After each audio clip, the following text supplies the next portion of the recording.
Nama saya Rizky Fauzi Iksani, absen 23.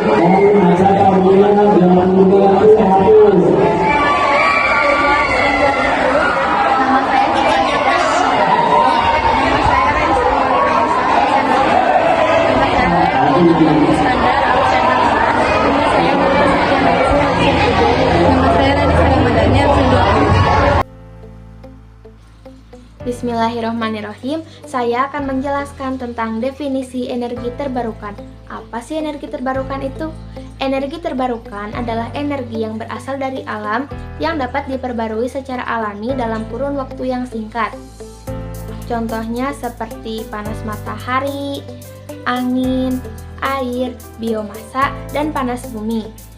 Nah, jadi energi terbarukan itu adalah energi yang bersumber dari alam, yang dimana energi ini tidak dapat dihasilkan dan tidak dapat dimusnahkan. Selanjutnya, ada pentingnya transisi energi. Yang pertama, mengurangi ketergantungan pada energi fosil yang semakin menipis. Yang kedua, menurunkan emisi gas rumah kaca untuk memerangi perubahan iklim. Dan yang ketiga, menciptakan energi yang lebih bersih dan berkelanjutan. Jadi, energi ini bisa dijadikan sebagai alternatif. Yang selanjutnya, kebijakan energi terbarukan.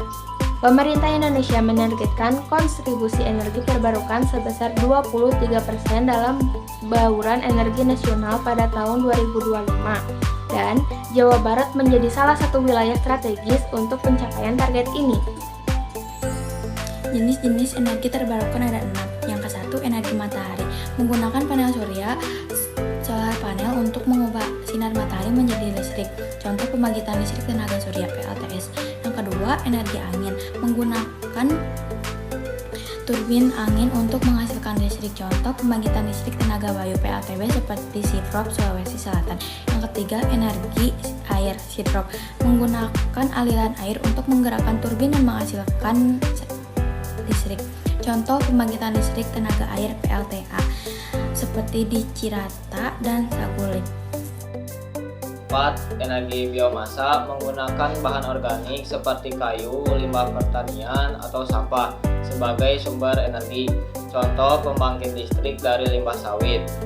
Yang kelima, energi panas bumi atau geothermal. Memanfaatkan panas dari dalam bumi untuk menghasilkan listrik. Contohnya pembangkit listrik tenaga panas bumi atau PLTP seperti di Kamojang dan Dieng. Yang keenam, energi gelombang dan pasang surut. Menggunakan gerakan air laut untuk menghasilkan listrik. Nah, berikut adalah beberapa keunggulan dari energi terbarukan. Yang pertama, ramah lingkungan atau minim polusi. Yang kedua, sumbernya tidak habis atau berkelanjutan.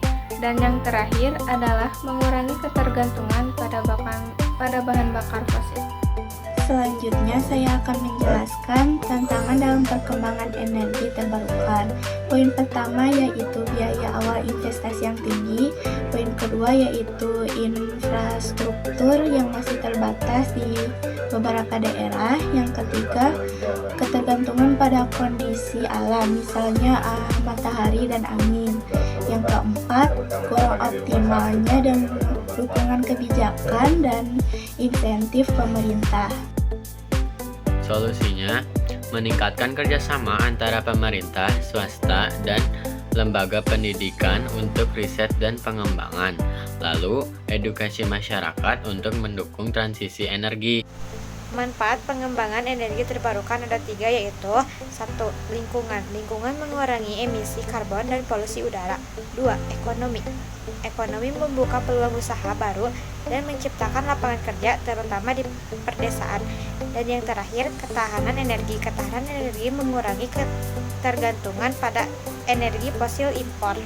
Kesimpulannya adalah bahwa Jawa Barat memiliki potensi besar untuk energi terbarukan yang jika dimanfaatkan secara optimal dapat mendukung ketahanan energi nasional dan mengurangi dampak perubahan iklim.